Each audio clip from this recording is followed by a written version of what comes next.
Welcome to Quantum Kinetics Corporation. I'm your host, the CEO, and today we're going to be talking about the electromagnetic spectrum and this very special thing called the degrees of freedom, and how the degrees of freedom relate to sustained nuclear fusion on demand using the ARC reactor fusion on demand. So if you're interested, go ahead and stay tuned all the way to the end of the video.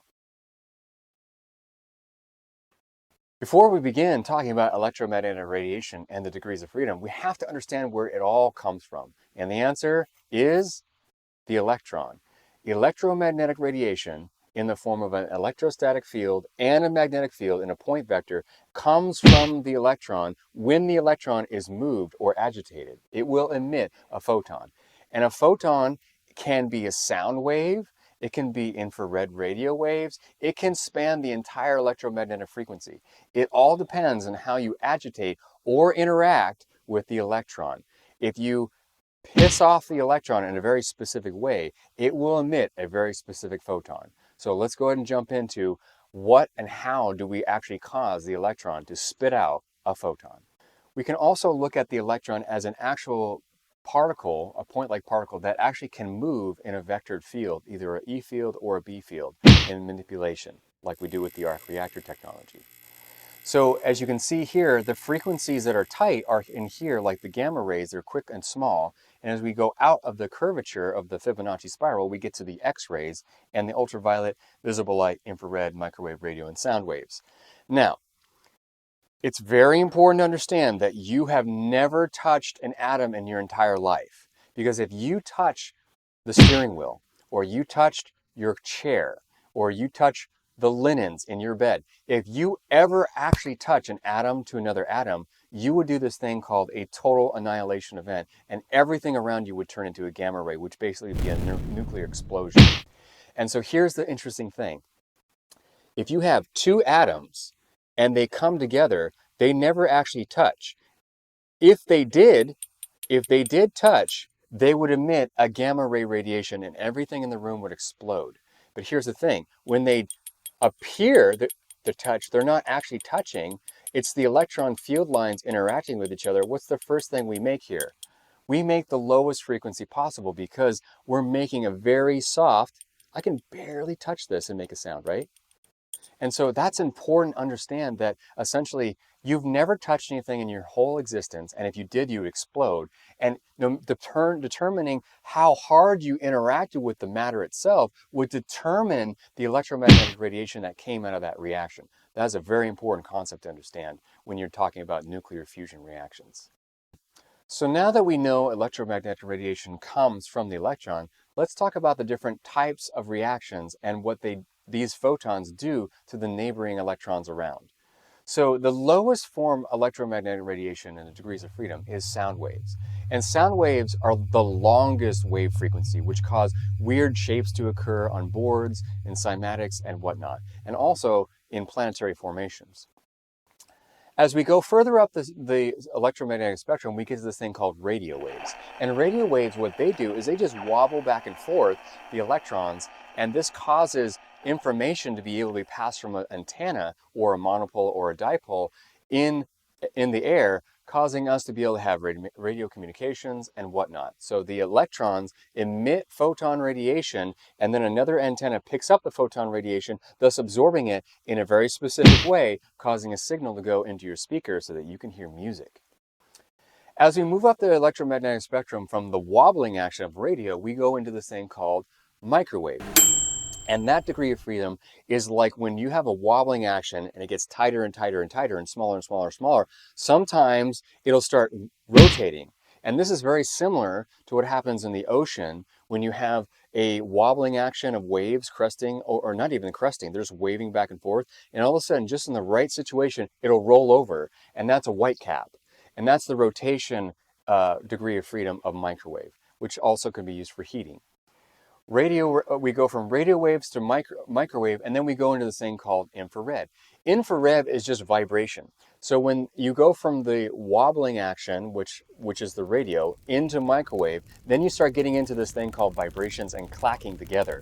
This is how we get water to boil in a pot, by taking a flame and putting it on the pot, and then the vibrations of the pot cause the water to begin to agitate, and then they emit energy and they can start boiling. So we go from the shapes of cymatics to the wobbling of the electron in long frequencies, to the rotational wave cresting, to the vibrational action of when the wave crests, it splashes everywhere. And then we get to this thing called visible light. And this one's really interesting because instead of wobbling or rotating the electron, what happens is the electron will actually jump to a new orbital. And as it jumps from the orbital, as it absorbs the visible light, it'll jump back down, thus re-emitting the light that it absorbed. That is why you can see my face, because the light hitting my face hits the quantum jump. My electrons jump back and then they shoot back into the camera so that you can see my face, the board, and the plaques, right? So that's what visible light is in terms of degrees of freedom. And then we get to this thing called ultraviolet. And ultraviolet is a little bit tighter, but what it does is it sort of does a quantum jump, but it's actually kind of an ionization. And an ionization is where the electron actually leaves the atom completely. Ultraviolet radiation doesn't just do one jump, it does like multiple jumps, and sometimes it can just shoot right off. And this is what causes cancer and whatnot. And then we get to the X-rays. Now here's what's interesting.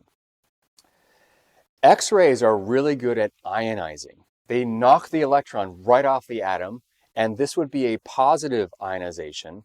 You can also have, and here's what most people don't understand, is you can have a negative ionization event. And what is a negative ionization event? It's when the electron doesn't go shooting off into free space in a full ionization. What happens is the electron falls down into the nucleus.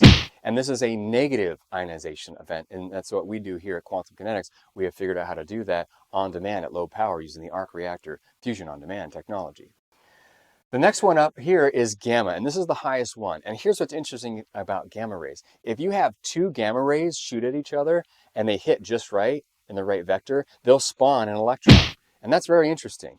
So there you go. You have the explosion or creation of electrons in a total annihilation event or a creation event.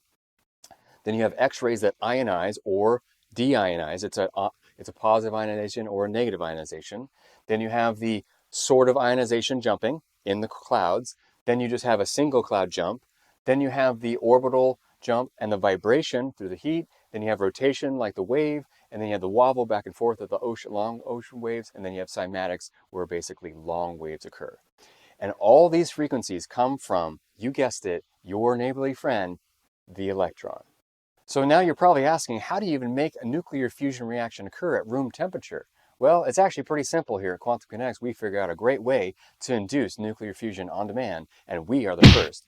And I'm going to give you a little secret. One of the ways we do it is we take multiple different sound waves or electromagnetic radiation, and we induce them into an amplification effect, very much like chords on a music board. If you take one note and you click it, and you take another note and you click it, and if you take three notes and click it, that's when nuclear fusion occurs, and that's what we've done here at Quantum Kinetics. It's patented, trademarked, and copyright protected, and it's ready for deployment for you today.